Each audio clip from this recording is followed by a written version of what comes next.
కృపా కనికరములు కలిగిన మా దేవ, ఉదయకాలం మీ నామాన్ని స్తుతించి ఆరాధిస్తూ ఉన్నాను నాయన. నా ప్రభువా, 8వ కీర్తనలో నుండి మీరు మాతో మాట్లాడిన మీ లేఖన సత్యములను బట్టి స్తోత్రాలు నాయన. ఆకాశములో నీ మహిమను కనపరచువాడా నా ప్రభువా, భూమి ఎందంతటా నీ నామం ఎంత ప్రభావం గలది, ప్రభావము కలిగిన మీ నామం. అయ్యా, నీ పేరేంటని వాళ్ళు అడిగితే నేనేం చెప్పాలి అని మోషే అడిగితే, నేను ఉన్నవాడను అనువాడను, ఉండునను వాడను అని చెప్పారు. కనుక ఆ నామమే యేసుక్రీస్తుగా నా ప్రభువా ఈ లోకానికి వచ్చి ఆ నామములో పాపినైన నాకు ఇచ్చిన రక్షణకు వందనాలు నాయన. యేసు అను నామము రక్షకుడు నాయన తన ప్రజలను వారి పాపముల నుండి ఆయనే రక్షించును గనక ఆయనకి యేసు అను పేరు పెట్టబడును. ప్రభువా, నీవు నన్ను రక్షించుటకై రక్షకుడిగా ఈ లోకానికి వచ్చారు. నీ ప్రేమ కొందనాలు. రెండవదిగా, చేద నుండి జారు బిందువు లాంటి నా జీవితాన్ని నాయన మీరు జ్ఞాపకం చేసుకుంటూ వచ్చారు నాయన. నా ప్రభువా, జారిపోయే నీళ్ల బిందువులను ఎవ్వరూ జ్ఞాపకం చేసుకోరు. అలాంటిది దానితో సమానముగా ఉన్న నన్ను మీరు జ్ఞాపకం చేసుకున్నందుకు స్తోత్రములు. యోసేపు ద్వారా మేలు పొంది పానదాయకుడు మర్చిపోయాడు నాయన. మనుషుడు మర్చిపోతాడు, మీరు నిత్యము జ్ఞాపకం చేసుకునే దేవుడుగా ఉన్నందుకు స్తోత్రం. మూడవదిగా నాయన ప్రభువా, నీ చేతి పనులన్నిటిపై అధికారం ఇచ్చారు నాయన.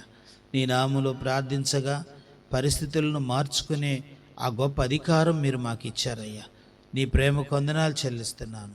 ప్రకృతి కొరకు ప్రార్థిస్తే ప్రకృతిలో మార్పులు నాయన, పరిస్థితుల కొరకు ప్రార్థిస్తే పరిస్థితుల్లో మార్పులు. ఎంత అధికారం ఇచ్చావు నాయన. నా ప్రభువా, నీ ప్రేమ కొందనాలు. అధికారమునే ఇచ్చిన నీవు నా కొరకు అధికారమును అంతా వదులుకున్నావు. నీ ప్రేమ కొందనాలు నాయన. నా ప్రభు, ఫిలాతు ఎదుట ఒక అధికారము లేని నిస్సహాయ స్థితిలో నిలబడినట్టుగానే నిలబడ్డారు.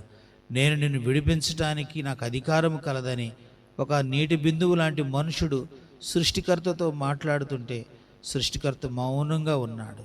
ఓ ప్రభువా, నీ ప్రేమ దీనత్వం, నీ మంచితనానికి ఎంత స్తుతించినా తక్కువేనయ్యా. ఎంతగా కొనియాడినా నీ రుణం తీర్చుకోలేను ప్రభువా. నా ప్రభువా, నా కొరకు, మా కొరకు, మా రక్షణ కొరకు, మమ్మలను విమోచించుట కొరకు నాయన మీకున్న సమస్తమును ధారపోసి సిలువలో ప్రాణం పెట్టి తిరిగి లేచినందుకు వందనాలు. ఇటు గొప్ప దేవునికి ఏమి రుణం తీర్చుకోలేను. నేను తగ్గించుకుంటూ మీ నామాన్ని హెచ్చిస్తూ మా ప్రభు ప్రియ రక్షకుడైన యేసుక్రీస్తు నామములో స్తుతి ఆరాధన సమర్పిస్తున్నాను తండ్రి. ఆమేన్.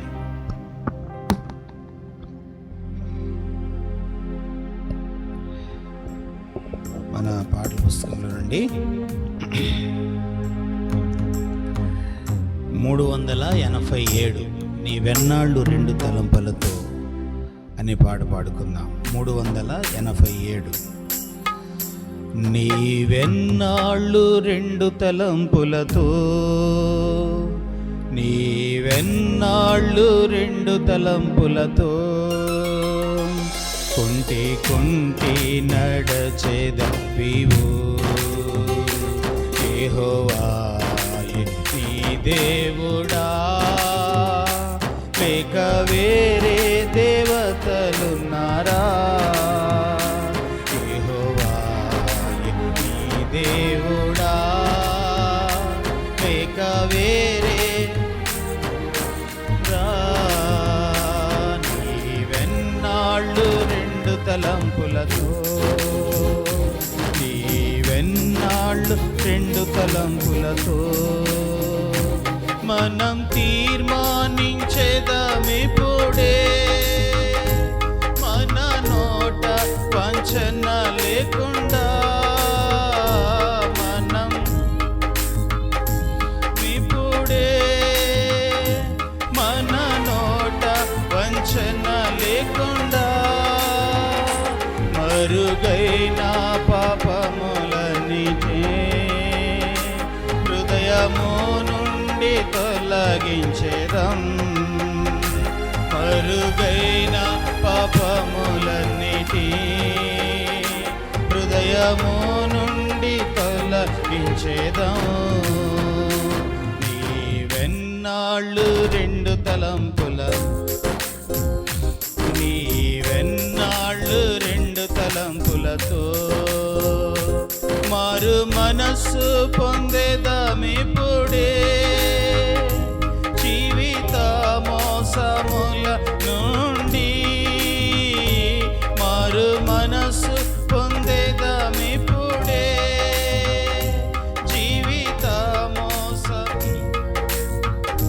పరిశుద్ధులమై నిర్దోషులుగా ప్రభు దినమందు కనబడేదం. పరిశుద్ధులమై నిర్దోషులుగా ప్రభు దినమందు కనబడేదం. ఈవెన్నాళ్ళు రెండు తలంపులతో ఈవెన్నాళ్ళు అపవాదికి చోటివ్వగా బహు జాగ్రత్తతో నుండెదము. అపవాదికి బహు జాగ్రత్తతో నుండెదము. మనుషులను సంతోషపెట్టక దైవ చిత్తములో నిలిచెదము. మనుషులను సంతోషపెట్టక దైవ చిత్తములో నీవెన్నాళ్ళు రెండు తలంపులతో నీవెన్నాళ్ళు నేను నా ఇంటి వారలము యెహోవాని సేవించెదము. నేను నా ఇంటి వారలము యెహోవాని. నీవెవరిని సేవించెదవో ఈ దినమే తీర్మానించుకో. నీవెవరిని ఈ దినమే తీర్మానించుకో. నీవెన్నాళ్ళు రెండు తలంపులతో నీవెన్నాళ్ళు రెండు తలంపులతో పడిపోయిన నీ బలిపీఠం సరిచేయుటకు నీవు సిద్ధమా. పడిపోయిన నీ బలిపీఠం సరిచేయుటకు మా ఇశ్రాయేలు దేవుని వేడినా అగ్ని మూలముగా బదులించు. ఇశ్రాయేలు దేవుని వేడినా అగ్ని మూలముగా బదులించు. నీవెన్నాళ్ళు కుంటి కుంటి నడచెదవివో. నీవెన్నాళ్ళు రెండు తలంపులతో కుంటి కుంటి నడచెదవివో. యెహోవా నీ దేవుడా లేక వేరే దేవత. యెహోవా నీ దేవుడా లేక వేరే దేవతలున్నారా. నీవెన్నాళ్ళు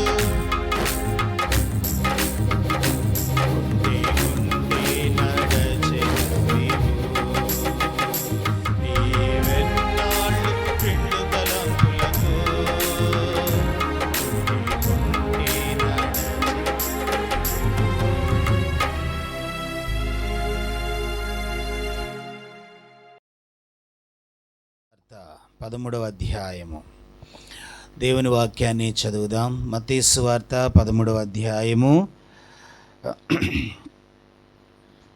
4వ వచనం. వాడు విత్తుచుండగా కొన్ని విత్తనములు త్రోవ పక్కన పడెను, పక్షులు వచ్చి వాటిని మృంగివేశను. కొన్ని చాలా మన్ను లేని రాతి నేలను పడెను. అక్కడ మన్ను లోతుగా ఉండనందున అవి వెంటనే మొలచెను, కానీ సూర్యుడు ఉదయించినప్పుడు అవి మాడి వేరు లేనందున ఎండిపోయెను. కొన్ని ముండ్ల పొదలలో పడెను. ముండ్ల పొదలు ఎదిగి వాటిని అణిచివేశెను. కొన్ని మంచి నేలను పడి ఒకటి 100 ఒకటి 60 ఒకటి 30 ఫలించెను. చెవులు గలవాడు వినుగాక అని ప్రార్థన చేసుకుందాం. దయగలిగిన మా తండ్రి, నీ కొందనాలయ్యా. ప్రభా, మీరు మాతో మాట్లాడండి. మీ స్వరాన్ని వినుటకు దయ చూపయ్యా. యేసు నామములో ప్రార్థించి వేడుకుంటున్నాను తండ్రి, ఆమేన్. మంచిది ప్రియులారా, దేవుని పరిశుద్ధ గ్రంథంలో మత్తయి సువార్త 13వ అధ్యాయము పలుమార్లు మనము చదివి ధ్యానించిన లేఖన భాగం. యేసుక్రీస్తు వారు చెప్పిన అనేక ఉపమానాలలో విత్తువాని ఉపమానము అద్భుతమైన ఉపమానం. పరలోక సంగతులు భూసంబంధమైన వాటితో పోలిక సమకూర్చి వాటిని పోలుస్తూ మనకు అర్థమయ్యే రీతిలో మాట్లాడే దానినే ఉపమానములు అన్నారు. యేసు ప్రభువారు విత్తువాని ఉపమానాన్ని గురించి మాట్లాడుతూ 4 ప్రత్యేకమైన నేలలను గురించి మాట్లాడాడు. 4 నేలలు. ఈ 4 నేలలు విత్తువాడు విత్తనాలు చల్లుకుంటూ వెళ్ళినప్పుడు అవి పడిన స్థలాలు, ఆ విత్తనాలు పడిన స్థలాలు. కనుక ఆ నేలలు కలిగిన పరిస్థితులు ఎలా ఉన్నవో వివరించిన అధ్యాయమే ఈ మత్తయి సువార్త 13వ అధ్యాయం. దేవుని బిడ్డలుగా మానవుని యొక్క హృదయము దేవుని యొక్క విత్తనాలతో నిండి ఉండాలనేది దేవుని ఉద్దేశం. రాజైన దావీదు ఉదయం లేచిన కాడ నుంచి ఏమనేవాడు? నీ వాక్యమును నేను ధ్యానించగా అది నాకు ఎలాగుండేది అంటాడు, క్రొవ్వు మెదడులాగా జుంటు తేనె ధారల వలె ఉంటుంది అని చెప్తున్నాడు. కనుక దావీదు హృదయంలో ఎప్పుడు దేవుని వాక్యపు విత్తనాలు ఉండేవి. దేవుని వాక్యము అనే విత్తనము ఎందుకు మన హృదయంలో ఉండాలి అంటే, వాక్యము హృదయములో ఉంటే నీవు పాపం చేయటానికి ఆస్కారం ఉండదు. కీర్తనల గ్రంథం 119వ కీర్తన, పరిశుద్ధ గ్రంథములో నుండి 119వ కీర్తన, ఆ దేవుని వాక్యం 11వ వచనం. నీ ఎదుట నేను పాపము చేయకుండానట్లు నా హృదయములో నీ వాక్యమును ఉంచుకున్నాను. లూకాసు వార్తలో ప్రభు అంటాడు కదా, మరి ఈ విత్తనము దేవుని వాక్యమే అన్నాడు. ఈ విత్తనం ఏంటంట? దేవుని వాక్యమే. ఈ విత్తనము దేవుని వాక్యమే అని చెప్తున్నాడు. కనుక వాక్యమనే దేవుని విత్తనం ఆ మానవుని హృదయములో ఎందుకు ఉండాలి అంటే టైం పాస్ కొరకు కాదు, కొన్ని బాధలు మర్చిపోవటానికి అసలే కాదు. మరీ వాక్యం లేకపోతే ఎట్లండి? నేను క్రైస్తవురాలను కదా, నేను క్రైస్తవుని కదా, 2-3 వచనాలైనా నా మనసులో ఉండకపోతే ఎట్లా అని ఆ సెంటిమెంట్ కొరకు కాదు. నీవు పాపము చేయకుండా నీవు బ్రతకాలంటే హృదయంలో ఏముండాలంటున్నాడు? వాక్యం ఉండాలి. కనుక వ్యవసాయదారుడు ఈ విత్తనాలు చల్లుకుంటూ వెళ్ళాడు. ఈ విత్తనాలు చల్లుకుంటూ వెళితే విత్తనాలు 4 రకాలైన నేలల్లో పడినాయి. 4 రకాలైన నేలల గురించి క్లుప్తంగా మనం ధ్యానం చేసుకుంటాం. 13వ అధ్యాయము 4వ వచనం. వాడు విత్తుచుండగా కొన్ని విత్తనములు త్రోవ పక్కను పడెను. ఇక్కడ రాయబడిన 4 నేలలను గూర్చి చక్కని వివరణ దేవుడే తెలియచేశాడు. ఈ పేజీ తిప్పినట్లయితే 19వ వచనం, 18వ వచనం చదువుదాం. విత్తువాన్ని గూర్చిన ఉపమానము వినుడి అన్నాడు. విత్తువాన్ని గూర్చిన ఉపమానము వినుడి. కేవలం యేసుక్రీస్తు ప్రభువారు చెప్పిన విషయమే కాకుండా అపోస్తలుడైన పౌలు కూడా సంఘములో విత్తే విషయాలను గురించి మాట్లాడాడు. కొరింథీయులకు రాసిన పత్రిక ఈ భాగాన్ని ఇలాగే ఉంచి అపోస్తలుడైన పౌలు కొరింథీయులకు రాసిన మొదటి పత్రిక 3వ అధ్యాయము 6వ వచనాన్ని చదువుదాం. 3వ అధ్యాయం 6వ వచనం. నేను నాటితిని, అపోలో నీళ్లు పోసెను అంటున్నాడు. వృద్ధి కలుగు చేసిన వాడు పౌలు ఏమంటున్నాడు? నేను నాటితిని. నేనేమంటున్నాడు? సేవకుడు పనేంటి? వాక్యం నాటుతూ ఉంటాడు, విత్తనాలు చల్లుతూ ఉంటాడు. అది మొదటి వర్తమానమైన, రెండో వర్తమానమైన, శనివారం ప్రార్థన అయినా, బుధవారం బైబిల్ స్టడీ అయినా, మానవుని యొక్క హృదయములో విశ్వాసి హృదయములో దేవుని వాక్యపు విత్తనాలు నాటడం అనేది వాక్యక్రమం. లోకస్తుల దగ్గరికి వెళితే లోకాన్ని నాటుతారు, వ్యాపారస్తుని దగ్గరికి వెళితే వ్యాపారాన్ని నీ మనసులో నాటుతాడు. ఒక లోక సంబంధమైన ఆశల వలయంలో బ్రతుకుతున్న వ్యక్తి దగ్గరికి వెళితే లోక సంబంధమైన రంగుల వలయాన్ని నీ మనసులో నాటుతాడు. ఒక సేవకుని దగ్గరికి మందిరంలోకి వస్తే సేవకుడు ఏమి నాటాలనుకుంటాడు? వాక్యపు విత్తనాలను హృదయంలో నాటాలనుకుంటూ ఉంటాడు. బైబిల్ గ్రంథం చెప్తుంది, నేను నాటి తిని. అపోలు ఏం చేశాడంట? నీరు పోసెను. 9వ అధ్యాయం 11. కొరింథీయులకు రాసిన మొదటి పత్రిక 9వ అధ్యాయము 11వ వచనాన్ని కూడా చదువుదాం. 11వ వచనం, మీ కొరకు ఆత్మ సంబంధమైనవి మేము విత్తియుండగా. చాలండి, మీ కొరకు మేము ఏమి విత్తామంటున్నాడు? ఆత్మ సంబంధమైనవి. శాశ్వతమైనది, బలమైనది, స్థిరమైనది ఆత్మ సంబంధమైనది. తాత్కాలికమైనది, క్షణికములో మాయమైపోయేది, ఆశ చూపించి మోసం చేసేది శరీర సంబంధమైనది. శరీర సంబంధమైనదేమో లోకము, శరీరులు విత్తుతారు. ఆత్మ సంబంధమైనది దేవుని సేవకులు విత్తుతూ ఉంటారు. ఈ రెండిట్లో ఏది ఖరీదైంది మీరు చెప్పండి? ఏది శాశ్వతంగా ఉండేది మీరు ఆలోచించండి. కానీ మనకు విచిత్రం ఏంటంటే, వ్యర్థమైనవి విత్తే వారిని ఏమో తల మీద పెట్టుకుంటాం, ఆత్మీయంగా శాశ్వతంగా విత్తే వారినేమో అసలు మర్చిపోతాం, అసలు పట్టించుకోం. అందుకే మన జీవితాల్లో నిజమైన ఆశీర్వాదాన్ని చూడలేకపోతుంటాం. బైబిల్ పరిశుద్ధ గ్రంథం మనకేం బోధిస్తుంది? దేవుని వాక్యములో విత్తువాడు విత్తుచుండగా అన్నాడు. కొన్ని విత్తనాలు ఎక్కడ పడినాయి అంట?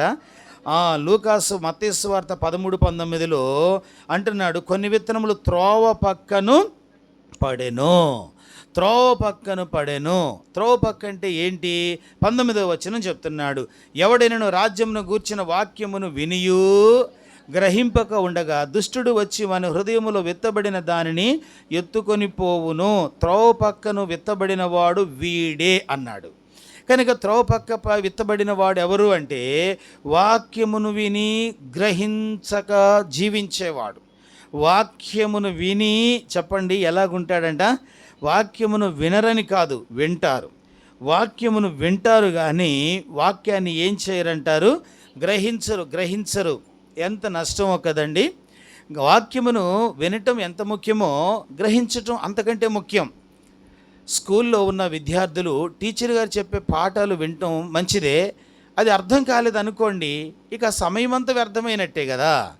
దాన్ని వారు గ్రహించుకోలేదనుకోండి, ఆ యొక్క 30 గంట సమయమంతా కూడా వ్యర్థమైపోయినట్టే కదా. అతనికి ఏమాత్రం ప్రయోజనంగా ఉండదు. వాక్యమును కేవలం వినే వ్యక్తిగా ఉండకూడదు, దాన్ని గ్రహించుకునే వారిగా ఉండాలి. పసిపిల్లలకు గ్రహించుకోరు. రక్షణ పొంది 2 ఏళ్ళైనా 3 ఏళ్ళైనా 10 ఏళ్ళైనా 15 ఏళ్ళైనా గ్రహించుకునే స్థితి రాలేదు అంటే ఎంత అవమానకరం. కనుక వాక్యమును విని గ్రహించుకోకపోతే మరొకడు కాచుకొని ఉంటాడంట, దుష్టుడు వచ్చి ఏం చేస్తాడు? వెంటనే హృదయములకు చొరబడి వాక్యమును ఏం చేస్తాడు? రాత్రి సంఘ ప్రార్థనలో మనం విన్నాం కదా, బలవంతుడు లోపలికి వెళ్ళి ఇంటి వాడిని బంధించి లోపల ఉన్న వాటన్నిటిని ఏం చేస్తాడని విన్నారు? దోచుకుంటాడు.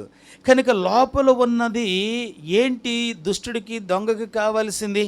ఒక ఇంట్లో దొంగ ప్రవేశించాడు, ఇంట్లో పేడతట్లు చీపురు పుల్లలను దొంగిలిస్తాడా? చెప్పండి. వేటి కోసం దొంగతనంకి వస్తాడు? ఇంటిలో ఉన్న బంగారం ఎక్కడుంటుందో, వెండి ఎక్కడుంటుందో, డబ్బులు ఎక్కడుంటాయో వీటి కోసం వస్తాడు. దుష్టుడు నీ హృదయంలోకి ఎందుకు వస్తాడో తెలుసా? నీ భవిష్యత్తుని గురించి నీవు ఆలోచిస్తున్నావే, వాటి కోసం రాడు. నువ్వు కష్టపడి సంపాదించేవే, వాటి కోసం కూడా రాడు.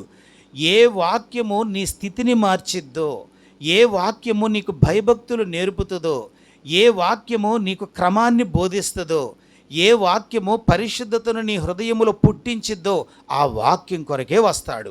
దుష్టునికి నీ హృదయంలో ఉన్న వాక్యము విలువ తెలుసు, నీకు తెలిసినా తెలియకపోయినా.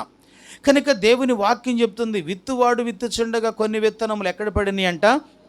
త్రోవ పక్క పడిన వాడంటే ఎవరు అంటే, వాక్యమును విని, చెప్పండి, ఏమి లేనివాడు, గ్రహింపు లేని ప్రజలను బట్టి దేవుడు నొచ్చుకున్నాడు, అపోస్తులు కూడా బాధపడ్డారు. అపోస్తుల కార్యములు చదువుతారా? పరిశుద్ధ గ్రంథములో నుండి అపోస్తుల కార్యములు 28వ అధ్యాయం 26వ వచనం. అపోస్తుల కార్యములు 28, 26 చదవండి.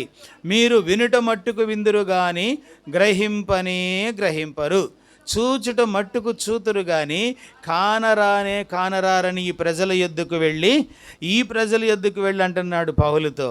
ఈ ప్రజల దగ్గరికి వీళ్ళు వింటారు కానీ చెప్పండి ఏం కారంట?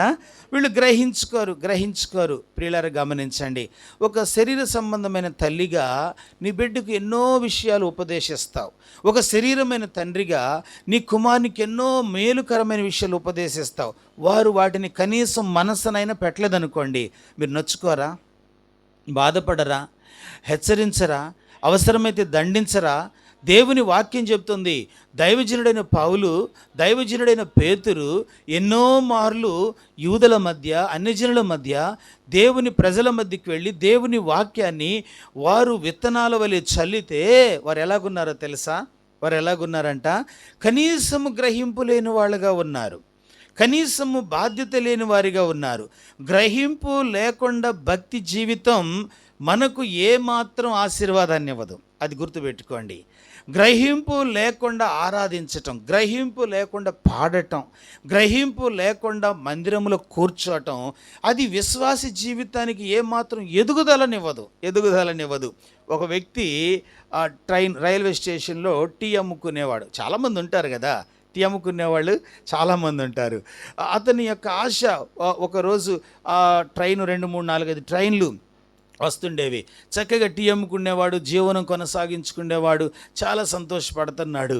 ఒకరోజు ఒక ట్రైన్కి ఆ మూల మొదలుకొని ఈ మూల వరకు టీ అని అరుచుకుంటా పోతున్నాడంట.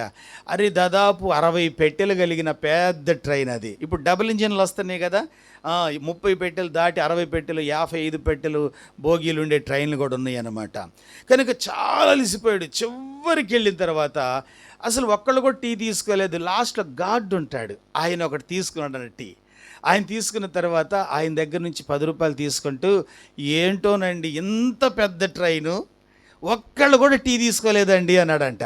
అప్పుడు ఆయన పక్కన నవ్వి, పిచ్చాడు, ఇది గూడ్స్ అని చెప్పాడంట. ఏమన్నాడు? ఇది గూడ్స్ రా బాబు, నువ్వు అంటే నీకు క్యాగేయటం అలవాటు అయిపోయిందనమాట.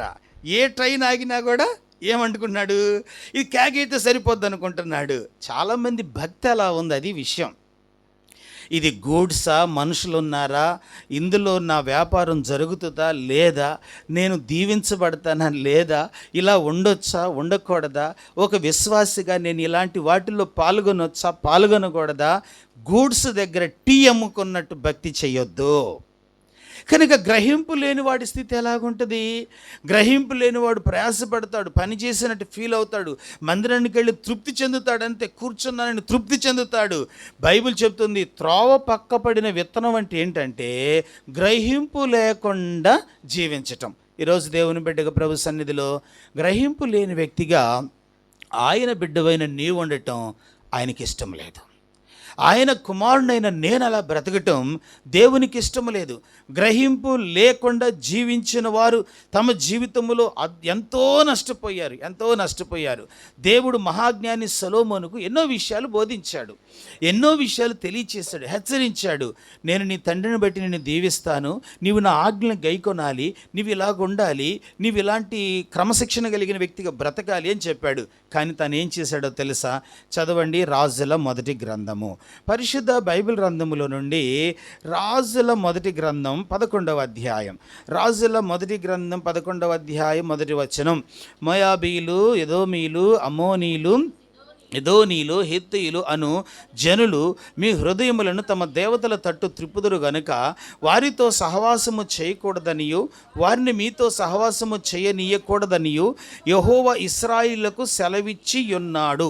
అయితే రాజైన సొలొమోను ఫరో కుమార్తెను గాక ఆ జనులలో ఇంకా అనేక మంది పరస్త్రీలను మోహించి కామాతృత గలవాడై వారిని ఉంచుకొనుచు వచ్చెను. సొలొమోను అనగానే మనకు జ్ఞాపకం వచ్చిందంటే తెలివి. సొలొమోన్ అనగానే ఏం గుర్తుకొస్తుంది? సంసోను అనగానే ఏం గుర్తుకొస్తుంది? బలము. అమ్మో, సంసోను అంత బలవంతుడు ఎవరు లేరు, సొలొమోన్ అంత జ్ఞానవంతుడు ఎవరు లేరు అనేది మనకి అర్థమవుతుంది. పిల్లలు అట్లా తిరగొద్దు, వాళ్ళని తిరగనీయకండి. బైబిల్ పరిశుద్ధ గ్రంథం మనకు బోధిస్తున్న సత్యం ఇది. దేవుని వాక్యములు తెలివి కలిగిన, మరి ఈ జ్ఞానం కలిగినోడు, ఈ తెలివి ఏమైపోయిందో ఏమో. దేవుడు చెప్తున్నాడు తేటగా, నువ్వు వాళ్ళతో స్నేహం పెట్టుకోవద్దు, వాళ్ళతో నీవు స్నేహం చేయవద్దు. నీవు రాజకుమారునివి, నీవు తెలివి కలిగిన బిడ్డవు, నీతో నా నిబంధన స్థిరపరుచుకుంటాను, నిన్ను మరెక్కువగా దీవిస్తాను, నీ తండ్రి కంటే ఎక్కువగా నిన్ను ఆశీర్వదిస్తాను, నీ ప్రార్థన నాకు నచ్చినది, నీ ఆరాధన విధానం నాకు సంతోషం.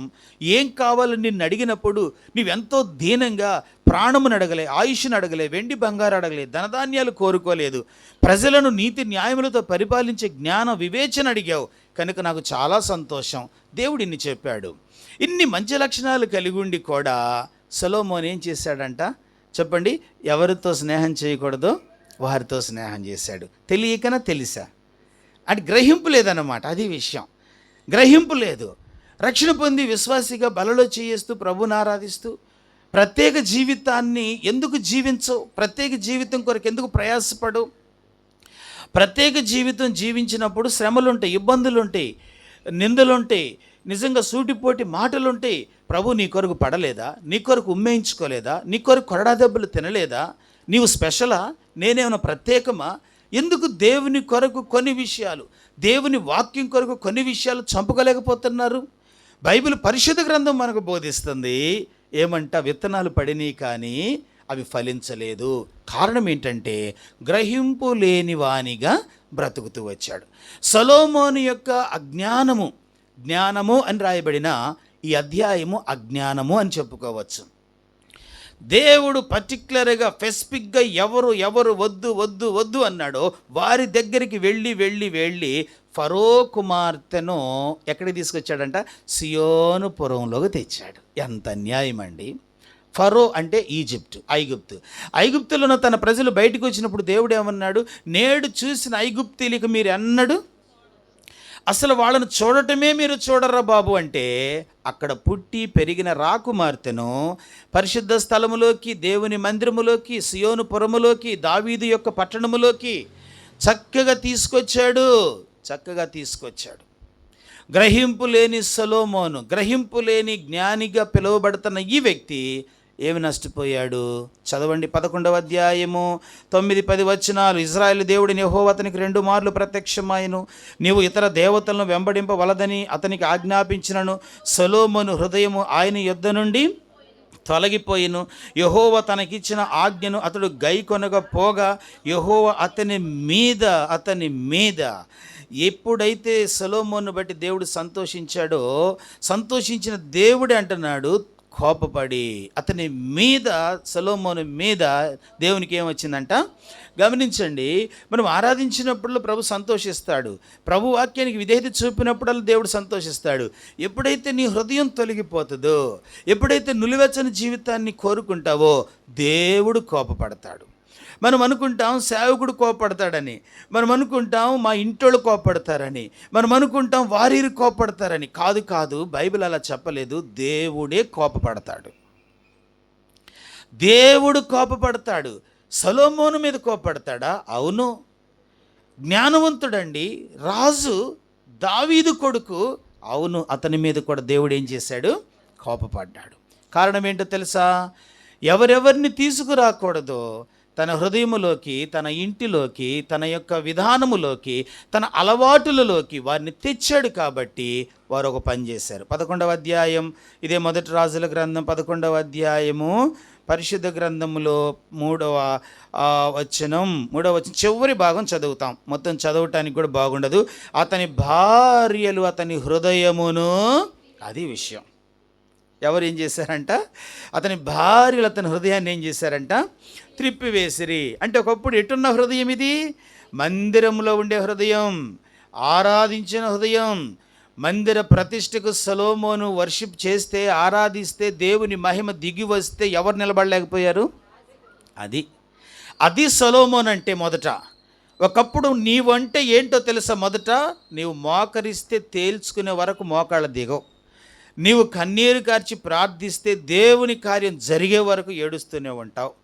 ఒకప్పుడు నీ హృదయము పశ్చాత్తాపం, పరిశుద్ధత, సమర్పణ, విశ్వాసం, త్యాగం, నీతి, నిరీక్షణ, విధేయత అసలు వెలకట్టలేనంత గొప్పది. ఇప్పుడేమైపోయింది? విత్తనాలు ఏమైనాయి? ఎన్ని సంవత్సరాలు వారు బోధించి వీరు బోధించి ఈ వర్తమానం, సంఘ వర్తమానం, ఇంకా బయట నచ్చే స్పీకర్లు, రకరకాలైన బోధలు. కనుక దేవుని వాక్యం చెప్తుంది పరిశుద్ధ గ్రంథములో, ఒకప్పుడు అగ్ని దించగలిగిన, మహిమను దించగలిగిన, దేవుని హృదయమును సంతోష పెట్టగలిగిన సొలొమోను హృదయం ఇప్పుడు ఏంగా మారిందో తెలుసా? దేవుడు కోపగించుకునే స్థితికి దిగజారిపోయాడు. కనుక మొదటి నేల ఏంటంటే త్రోవ పక్క పడిన గ్రహింపు లేని జీవితం. ఇక నుంచి అయినా గ్రహింపు లేని వ్యక్తిగా ఉంటున్నావేమో ఆలోచించి, గ్రహింపు లేని వ్యక్తిగా దేవుని మందిరమునకు ఖాళీగా వచ్చి ఖాళీగా వెళ్ళిపోతున్నావేమో ఆలోచించి, గ్రహింపు లేని వ్యక్తిగా, టైంపాస్ చేసే వ్యక్తిగా, బాధ్యత లేని వ్యక్తిగా వచ్చి వెళ్ళిపోతున్నావేమో ఆలోచించే. ఇక్కడ నేను అలా ఉండను ప్రభువా, గ్రహింపు కలిగిన వ్యక్తిగా నేను బ్రతుకుతాను, నన్ను అలా సిద్ధపరచని ప్రార్థన చేసుకుంటే ఎంత ధన్యత. రెండవది చదవండి, మత్తయి సువార్త 13వ అధ్యాయము పరిశుద్ధ గ్రంథములో నుండి 2వ అనుభవం 20వ వచనం. 2వ నేల, రాతి నేలను విత్తబడిన వాడు వాక్యమును విని వెంటనే సంతోషముతో దాన్ని అంగీకరించువాడు, అయితే అతనిలో వేరు లేనందున అతడు కొంతకాలము నిలుచును గాని వాక్యము నిమిత్తము శ్రమైనను హింసైనను కలగగానే.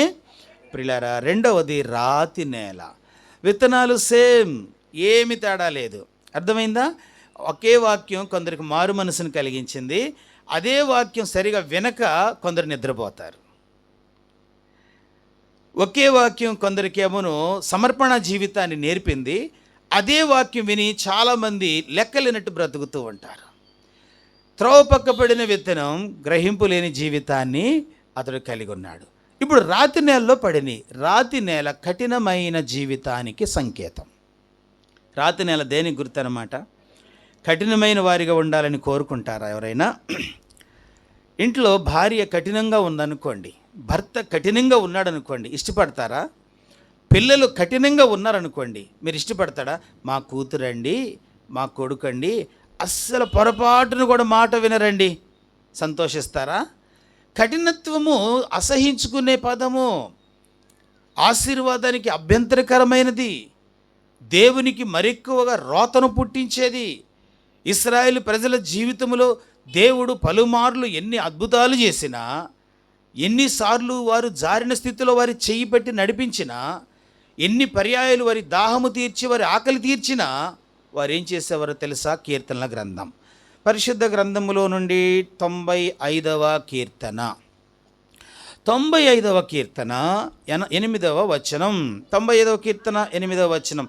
అరణ్యమందు మెరీబా యొద్ద మీరు కఠినపరుచుకొనున్నట్లు, మస్సాదినమందు మీరు కఠినపరుచుకొనున్నట్లు మీ హృదయములను ఏం చేశారంట? కఠినపరుచుకున్నారంట. ఎన్నో మేలులు అనుభవించిన జలముల యొద్ద, ఆహారము తిన్న దగ్గర, మాంసము తిన్న స్థలములో వారు హృదయములను ఏం చేశారంట? దేవుడు అంటున్నాడు, మీరు మెరీబా జలముల యొద్ద మీరు కఠినపరుచుకున్నట్లు, మస్సాదిన ముందు మీరు కఠినపరుచుకున్నట్లు మీ హృదయములు ఏం చేయకూడదు? మీరు కఠినపరుచుకోకూడదు. హృదయమును కఠినపరుచుకున్నవాడు కీడులో, హృదయాన్ని కఠినపరుచుకున్న వాళ్ళు ఎందులో పడతారంట? కీడులో పడును. కీడులో పడే వ్యక్తి ఉన్నాడు. బైబిల్ గ్రంథంలో దావీదు ద్వారా మేలు పొందుకొని కఠినంగా మాట్లాడిన ఒక వ్యక్తి ఉన్నాడు. ఎవరైనా చెప్పండి. దావీదు ద్వారా మేలు పొందుకొని తన గొర్రెలను కాపాడుకుంటూ దావీదు ద్వారా ఎంతో సహాయాన్ని పొంది, మొదటి సమూయేలు గ్రంథం 25వ అధ్యాయం, పరిశుద్ధ గ్రంథములో నుండి మొదటి సమూయేలు గ్రంథం 25వ అధ్యాయము చదువుదాం. 25వ అధ్యాయము 3వ వచనం చదవండి. అతని పేరు ఎవరంటే? అతని పేరేంటి? అతని పేరు నాబాలు. చదవమ్మా. అతని భార్య పేరు అబిగయలు. ఈ స్త్రీ ఎలాంటి వ్యక్తి అంట? కనుక ఇద్దరు పేర్లు చెప్పాడు. అతని పేరు నాబాలు, అతని భార్య పేరు అబిగైలు. ఇప్పుడు పేర్లతో పాటు బుద్ధులు కూడా చెప్తున్నాడు. ఆ స్త్రీ ఎలాంటి వ్యక్తి అంట? సుబుద్ధి. సుబుద్ధి అంటే మంచి బుద్ధి, పలకరింపులో మంచితనము, ఏమండి, మాట్లాడటంలో మంచితనము, సహించుకోవటంలో మంచితనము, పెట్టటంలో మంచితనము, ఓర్పు కలిగి ఉండటంలో మంచితనము, త్వరగా కోపపడకుండా ఉండటంలో మంచితనము, సుబుద్ధి గల స్త్రీ. మరి ఇతని గురించి చెప్తుంది బైబిల్ గ్రంథం. చదవండి, ఇదే అధ్యాయము 25వ అధ్యాయము 16వ వచనం. 16వ వచనం, మేము గొర్రెలను కాయుచున్నంతసేపు మా చుట్టూ ప్రాకారముగా ఉండిరి. అయితే మా యజమానుని అతని ఇంటి వారందరికీ నిశ్చయించున్నారు గనుక నీవు చేయవలసిన దానిని జాగ్రత్తగా ఏం చేయమంటున్నాడు? మీరు జాగ్రత్తగా. ఎందుకు కీడు చేయాలనుకున్నాడు దావీదు? 14 వచ్చిన పనివాడు ఒకడు నాబాలు భార్య అయిన అబిగైలుతో ఇట్లా నమ్మ, దావీదు అరణ్యములో ఉండి మన యజమాని కుశల ప్రశ్నల గుడ్డకై దూతలను పంపగా అతడు వారితో ఎవరితో? వారితో కాపాడిన వ్యక్తి. వారంటే దావీదు. దావీదు ఎలాంటి వాడు? పనివాడు చెప్తున్నాడు. యజమానుడు ఎలాగో చెప్పే మనసు లేదనుకోండి, పనివాడు చెప్తున్నాడు. పనివాడు ఏమంటున్నాడు? కర్మేలులో ఉన్నంతసేపు, కర్మేలు అంటే పర్వతం, మైదాన భూమి, పచ్చిక బయళ్ళు, మేము గొర్రెలను మేపుకుంటూ ఉన్నప్పుడు దావీదు సేవకులందరూ మా చుట్టూ ఆయుధాలు తీసుకొని ఉన్నారు, ఒక పర్వతంలాగా ఉన్నారు, ప్రాకారంలా ఉన్నారు. మా గొర్రెలు ఎంత క్షేమంగా ఉన్నాయి, పనివాళ్ళమైన మేము ఎంత క్షేమంగా ఉన్నాం. ఇంత మేలు చేసిన దావీదు తన మనుషులు మన ఇంటికి పంపితే, సహాయం కొరకు మన ఇంటికి వస్తే, మన యజమానుడైన ఈ వ్యక్తి ఎలా మాట్లాడాడు?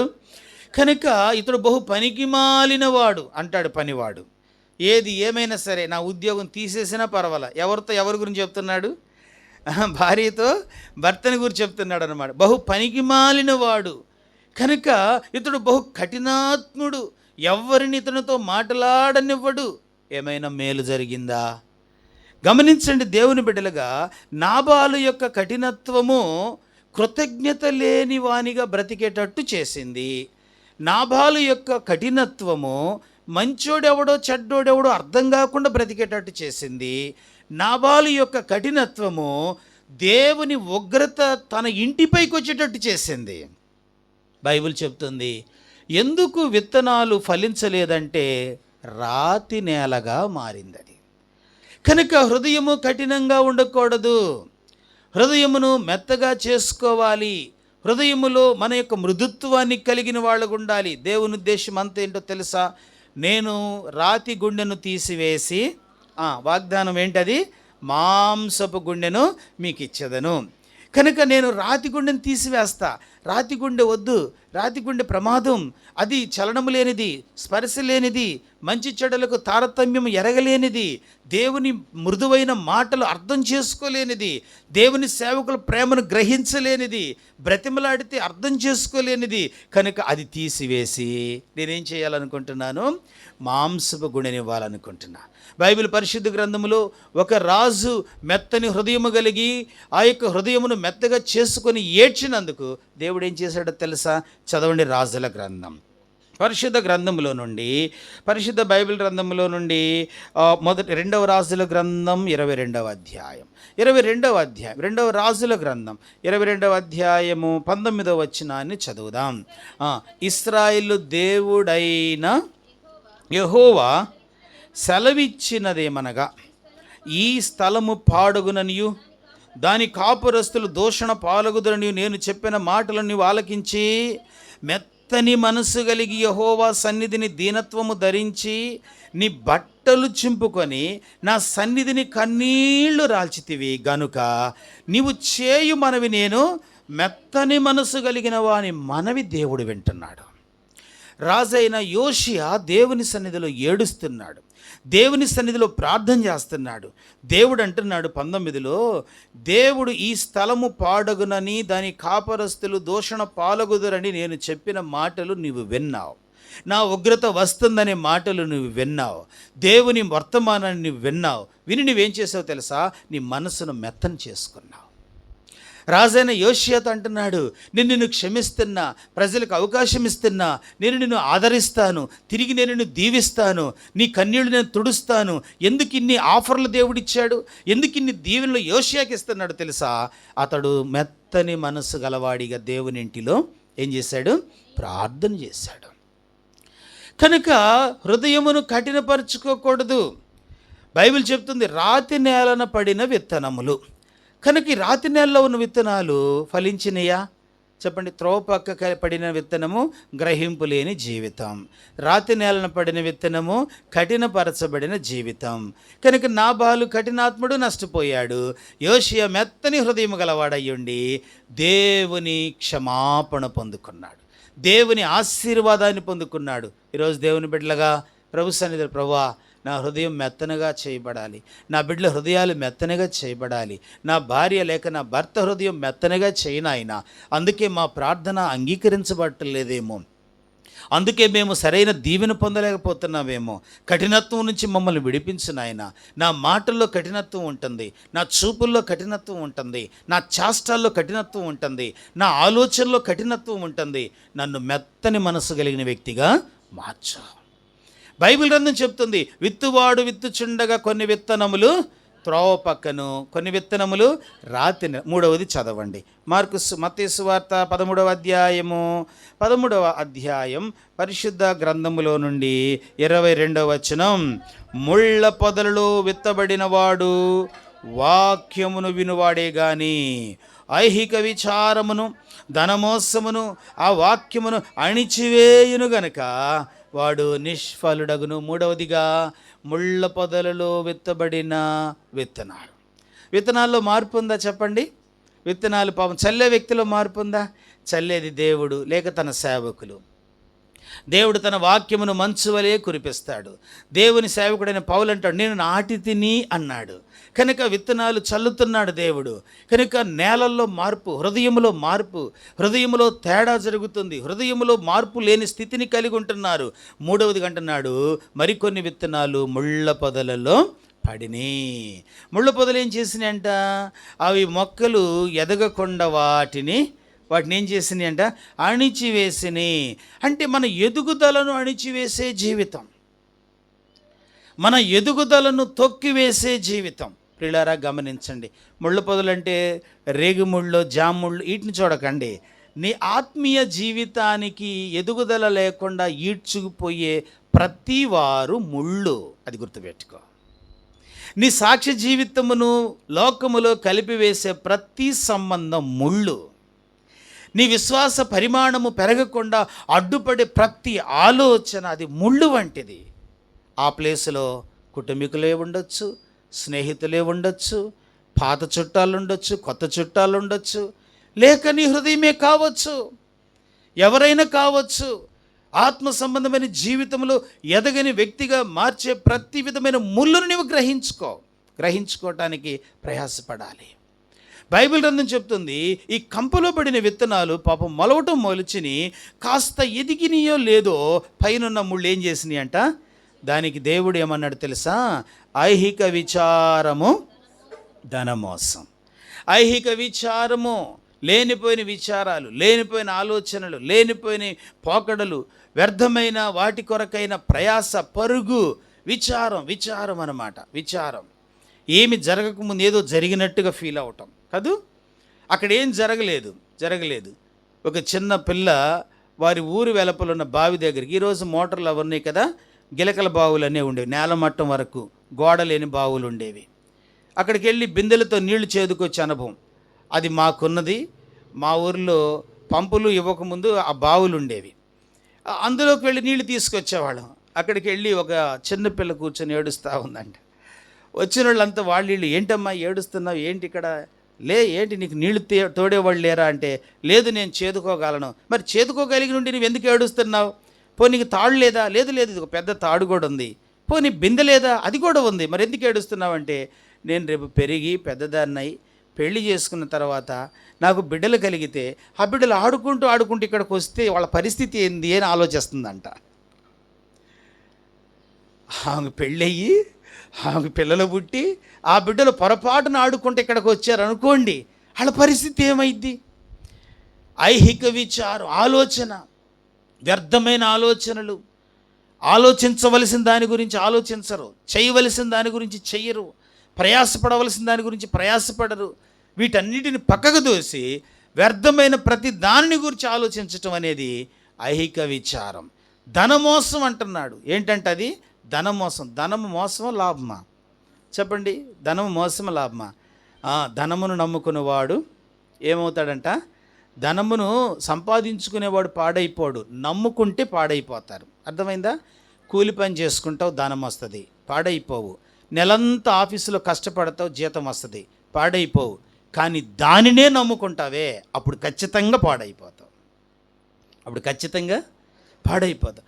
ధనమును నమ్ముకున్నవాడు ధనాపేక్ష సమస్తమైన కీడులకు మూలం. దేవుడిచ్చిన వాటిలో తృప్తి చెందకుండా 95,000 ఉన్నాయి, ఇంకొక 5,000 అయితే 1,00,000 అయిపోతాయి, ఇంకొక 10,000 అయితే 1,10,000 అవుతాయి, ఇంకొక 50,000 అయితే 1,60,000 అవుతాయి. ఇక ఇవి తినడు, అవి చెయ్యడు, ఆరోగ్యం కృషించిపోతుంది, ఆలోచన పెరుగుతూ ఉంటుంది, తృప్తి ఉండదు, కృతజ్ఞత ఉండదు, నెమ్మది ఉండదు. నెమ్మది లేని జీవితం అన్నమాట. నెమ్మది లేని జీవితం. బైబిల్ చెప్తుంది ధనాపేక్ష సమస్తమైన కీడులకు మూలం. గెహాజీ గొప్ప ప్రవక్త దగ్గర ఉన్నాడు. గొప్ప ప్రవక్త తన దుప్పటి తీసి నీళ్ల మీద కొట్టాడా, నీళ్లు 2గా పాయలు అవుతాయి. అలాంటి గొప్ప ప్రవక్త, అలాంటి గొప్ప దైవజనుడు, శిష్యుడైన ఎలీషా దగ్గర తను పనిచేస్తున్నాడు. కానీ వెండిని ఆశించాడు, బంగారమును ఆశించాడు, వెలగల వస్త్రాలను ఆశించాడు. ఈ స్థలాన్ని వదిలి ఎవరెంట పరిగెత్తాడు? కనుక ధనాపేక్ష సమస్తమైన కీడులకు. కనుక ముళ్ళ పొదలు ఏంటంటే నిజముగా ఐహిక విచారము, ధనమోసం. ధనము కలిగుండు, ధనం మీద ఆధారపడి బ్రతకొద్దు. ధనమును దేవుడిని అడుగు, నీకు ఇస్తాడు. అది లేకపోతే నేను బ్రతకలేననే భ్రమలోకి మాత్రం నీ జీవితాన్ని నెట్టవేయొద్దు. అదే సమస్తానికి మూలమని నీవు అనుకోవద్దు. బైబిల్ గ్రంథం చెప్తుంది డబ్బు చేయలేని పనులు ఎన్నో విశ్వాసంతో జరిగినాయి. అర్థమైందా? ఏ ధనం ఉంటే సముద్రం పాయలవుతుంది, ఏ ధనం ఉంటే ఆకాశం నుండి మన్నా కురిసి వాళ్ళ ఆకలి తీర్చింది, ఏ ధనం ఉంటే వాళ్ళ బండను చీల్చి వాళ్ళకి నీళ్లు దొరికినాయి, ఏ ధనము పూరేళ్లుగా వాళ్ళ మధ్యకు వచ్చి వాళ్ళ ఆకలి తీర్చింది. ధనము చేయలేని పనులు బోలెడన్ని ఉన్నాయి. అయితే విశ్వాసికే ఈ కోణం అర్థమైంది. కనుక దేవుని వాక్యం చెప్తుంది, విత్తువాడు విత్తుటకు బయలు వెళ్ళెను, కొన్ని విత్తనములు త్రోవ పక్క పడెను, మరికొన్ని రాతి నేల, మరికొన్ని ముళ్ళ పొదలలో. దేవుని సంఘం ఈ 3 భయంకరమైన లక్షణాలలో నుండి నీవు బయటికి రావాలని దేవుడు కోరుకుంటున్నాడు. ఈ 3 భయంకరమైన లక్షణాలలో నుండి తన సంఘం బయటికి రావాలని దేవుడు కోరుకుంటున్నాడు. వచ్చి ఎక్కడుండాలి? 4వది చదువుదాం. ప్రభు సన్నిధిలో ప్రార్థన చేసుకునే ముందు 23వ వచనం. మంచి నేలను విత్తబడిన వాడు వాక్యమును విని గ్రహించువాడు, అట్టివారు సఫలులై ఒకడు 100 ఒకడు 60 ఒకడు 30 దేవునికి స్తోత్రం. ఎంత గొప్ప మాట ఇది! మంచి నేల. ఏ నేల ఇది? మంచి నేల. విత్తనం మారలేదు ప్రియులారా, అదే వాక్యం. త్రోవ పక్క పడిన విత్తనమే, రాతి నేలలో పడిన విత్తనమే, ముళ్ళ పొదలో పడిన విత్తనమే ఇప్పుడు ఎక్కడ పడిందంట? మంచి నేల. దేవుని బిడ్డగా, విశ్వాసిగా నీ హృదయం మంచి నేలగా మారాలి. రాళ్ల స్థితి నుంచి బయటికి రావాలి, ముళ్ళ కంప నుంచి బయటికి రా, కఠినపరచబడే స్థితి నుంచి బయటికి రా, గ్రహింపు లేని జీవితం నుంచి బయటికి రా. నీ హృదయం మంచి నేలగా మారాలి. దేవుడు అంటున్నాడు మనము మంచి వారిగా, మంచి నేలగా ఉండాలని దేవుడు ఆశపడుతున్నాడు.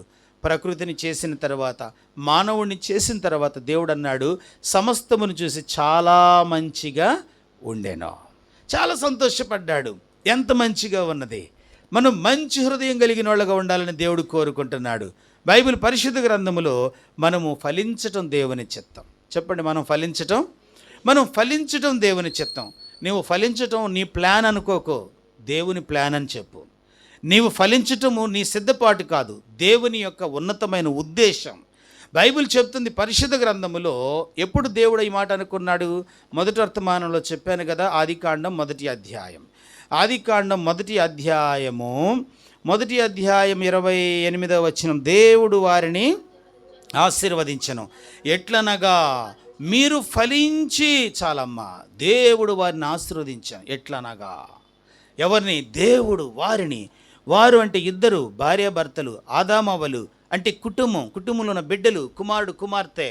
కనుక దేవుడు నిన్ను ఆశీర్వదించి, ఎట్లా ఆశీర్వదించాడు? మీరు ఫలించి అభివృద్ధి పొందాలి. నీవు ఫలించాలని కోరుకునే దేవుడు ఈయన. కనుక నీవు ఫలించటానికి నీ హృదయము మెత్తన చేయబడాలి. నీవు ఫలించటానికి హృదయంలో రాళ్ళు బయటపడాలి. నీవు ఫలించటానికి నీవు త్రోపక్క గ్రహింపు లేని వ్యక్తిగా ఉండటం మానుకోవాలి. నీ హృదయం ఎలాగుండాలి చెప్పండి? మంచి నేలగా చేసుకుంటావా? నీ హృదయమును మంచి నేలగా మార్చుకుంటావా?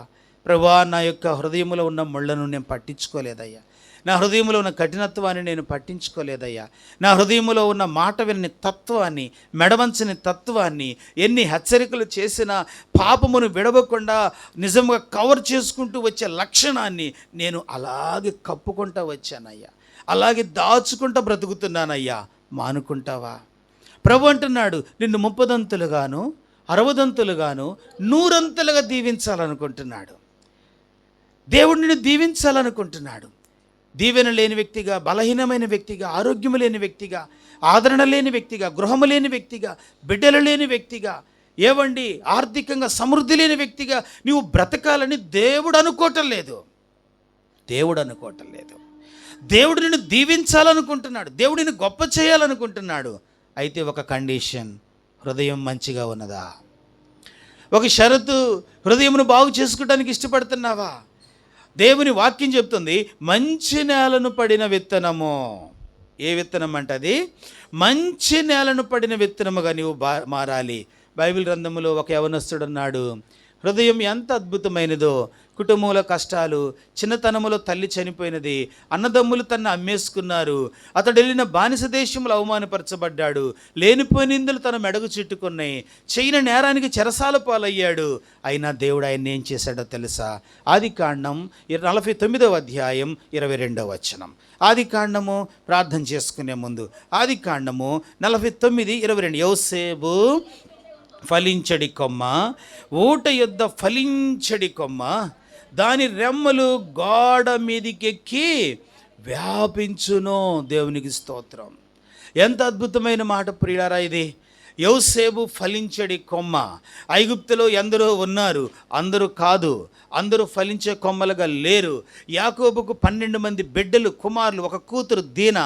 కనుక యోసేపు మాత్రమే ఫలించే కొమ్మ. యోసేపు మాత్రమే. చెప్పండి, మిగిలిన వాళ్ళు కొట్టేవాళ్ళు, అమ్ముకునేవాళ్ళు, తిట్టేవాళ్ళు, అబద్ధం ఆడేవారు, తండ్రిని ఏడిపించేవారు, తమ్ముడిని ఏడిపించేవారు, ఈ బ్యాచ్ అన్నమాట.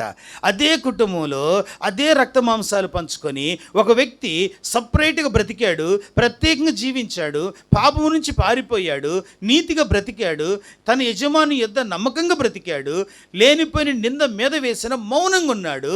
ఆ వ్యక్తిని దేవుడు ఎలా దీవించాడు చెప్పండి? ఎలా దీవించాడా? ఫలించే కొమ్మ. ఈ కొమ్మకు కాసే కాయలు ఐగుప్తు దేశమంతా తిన్నారు తెలుసా? ఐగుప్తులో కరువు వస్తే యోసేపు దగ్గరికి వెళ్ళాలి. ఐగుప్తులో రాజుకు సమస్య వస్తే యోసేపు దగ్గరికి వెళ్ళాలి. ఐగుప్తు చుట్టూ ప్రజలకు కరువు వస్తే యోసేపు దగ్గరికి వెళ్ళాలి. యోసేపు ఆ దినాల్లో ప్రజలకు ధాన్యమయ్యాడు. ఆ దినాల్లో యోసేపు ప్రజలకు ఆహారంగా మారాడు. నీవు అనేకులకు ఆహారంగా మారు. నీవు అనేకులను పోషించే వ్యక్తిగా మారుతావు. నీవు అనేకులకు ఆదరణ కలిగించే వ్యక్తిగా మారుతావు. నీవు అనేకులకు ప్రోత్సాహకరమైన వ్యక్తిగా మారుతావు. ఎప్పుడో తెలుసా? నీ హృదయం మంచి నేలగా మారినప్పుడు. నీ హృదయం మంచి నేలగా మారాలని దేవుడు కోరుకుంటున్నాడు. నీవు కూడా యోసేపు వలె 30 60 100 ఫలించాలనుకుంటున్నాడు. పోతీఫర్ ఇంట్లో కాలు పెట్టాడు, 30 ఫలించాడు. ఆ తరువాత చెరసాల నుండి ఫరో యొద్దకు వచ్చాడు, 60 ఫలించాడు. సింహాసనం మీద 2వ రథం మీద కూర్చున్నాడు, 100 ఫలించాడు. ప్రపంచమంతా కరువుతో ఉన్న వాళ్ళందరూ వచ్చి యోసేపు దగ్గర సాగిలి పడుతున్నారు. వాళ్ళ సొంత బ్రదర్స్ కూడా సాగిలి పడుతున్నారు, వారి కుటుంబీకులు వచ్చి సాగిలి పడుతున్నారు. నీ వారందరూ వచ్చి సాగిలిపడే జీవితాన్ని దేవుడు నీకు ఇవ్వాలనుకుంటే గ్రహింపు లేని వ్యక్తిగా బ్రతుకుతావా? లోకమే నీ ఎదుట వచ్చి సాగిలి పడాలనుకుంటే నీవు మాటి మాటికి వారి ఎదుట వీరి ఎదుట సాగిలి పడతావా? గ్రహింపు లేదా? ప్రభువుని అడుగు, ప్రభువా నేను మంచి నేలగా చేయి, నన్ను మంచి నేలగా నన్ను మార్చు, అనేకులకు దీవెనకరమైన వ్యక్తిగా నన్ను చేయని ప్రభుని అడిగితే నీవు ధన్యుడు ధన్యురాలు. అట్టి కృప పరిశుద్ధాత్మ దేవుడు నీకు అనుగ్రహించినట్లు, మనందరికి అనుగ్రహించినట్లు ప్రార్థన చేసుకుందాం. తలలు వంచండి. ప్రార్థన చేసే ముందు, ప్రభువా నన్ను కనికరించు నాయనా, నేను నీకు మహిమకరంగా బ్రతుకుతాను నాయనా. నా జీవితంలో నేను ఇంకనూ త్రోపక్క నేలవలే ఉన్నాను, గ్రహింపు లేని వ్యక్తిగా బ్రతుకుతున్నాను. ఓ ప్రభువా నాకు గ్రహింపు నీవు నాయనా. నీ సన్నిధిలో ఎట్లా బ్రతకాలో నాకు గ్రహింపు నీవు నాయనా. నీ ప్రజల మధ్య ఎట్లా జీవించాలో నాకు గ్రహింపు నాయనా. నీతో ఎట్లా నడవాలో నాకు గ్రహింపు లేదు నాయనా. హృదయము కఠినమైంది నాయనా, వాత వేయబడిన మనస్సులాగా మారిపోయింది నాయన. నన్ను క్షమించవా. ఒక్క నిమిషం ప్రార్థన చేసుకుంటావా సహోదరి? ఒక్క నిమిషం ప్రార్థన చేసుకుంటావా సహోదరుడా? నీ ముళ్ళ తొప్పల అనుభవం నుంచి బయటికి తీసుకురావాలని దేవుడు అనుకుంటుంటే, నీ ముళ్ళ తొప్పల అనుభవం నుంచి బయటికి తీసుకొచ్చి నిన్ను యోసేపులాగా చేయాలని దేవుడు అనుకుంటుంటే, నువ్వు ఇంకా ఐహిక విచారాల మధ్య బ్రతుకుతావా? దిగుల మధ్య, విచారాల మధ్య కృంగిపోతూ ఉంటావా? అయ్యో, దేవుడు ఎంత విచారిస్తున్నాడు.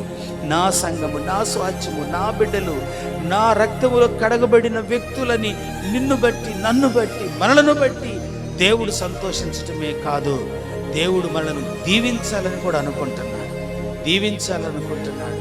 ఓ ప్రభువా, నా దీవెనకు అడ్డుగా ఉన్న నా హృదయ స్థితిని సరిచేయనాయన, నా బిడ్డలను సరిచేయనాయన, నా కుటుంబాన్ని సరిచేయనాయన. మేము సరిచేయబడి నీ ఎదుట మరెక్కువగా మేలు పొందుకునే వారిగా చేయి నాయన. యోసేపు ఫలించే కొమ్మయ్యాడు కదా, అనేకులకు ఆహారం అందించిన వాడయ్యాడు కదా. నన్ను అలాగూ చేయవా. అనేకులకు నేను దీవెనకరమైన వ్యక్తిగా చేయి. నా సంఘానికి నన్ను దీవెనగా చేయి, నా కుటుంబానికి నన్ను దీవెనగా చేయి. నేను అభ్యంతరంగా ఉండకూడదయ్యా, నేను భారంగా ఉండకూడదయ్యా, నేను విసిగించే వ్యక్తిగా ఉండకూడదయ్యా. నన్ను బట్టి సంతోషం పుట్టాలయ్యా నా ఇంట్లో, నన్ను బట్టి సంఘములో సంతోషం కలగాలయ్యా, నన్ను బట్టి నీకు మహిమ రావాలయ్యా. నన్ను యోసేపులాగా మార్చు. ప్రార్థన చేసుకుంటావా? నన్ను నూతనపరచడానికి, మనను ఆశీర్వాదకరమైన వారిగా చేయటానికి ధనవంతుడైన దేవుడు నీ కొరకు, నా కొరకు దరిద్రుడైపోయాడు. సిలువలో ప్రాణం పెట్టాడు, రక్తశక్తి దారులతో నింపబడ్డాడు. తన దారిద్ర్యము వలన మనము ధనవంతులుగా మారాలని, సమృద్ధి కలిగిన వారిగా, సంతోషం కలిగిన వారిగా మారాలని దేవుడు నీ కొరకు దరిద్రుడయ్యాడు. తీర్మానం చేసుకో. పరీక్షతో ప్రభు పాదాలు పట్టుకో. ప్రభు నిన్ను ఒక యోసేపులా చూడటానికి ఇష్టపడుతున్నాడు. అలాంటి కృపను దేవుడు అనుగ్రహించినట్లు ప్రార్థన చేసుకుంటాడు.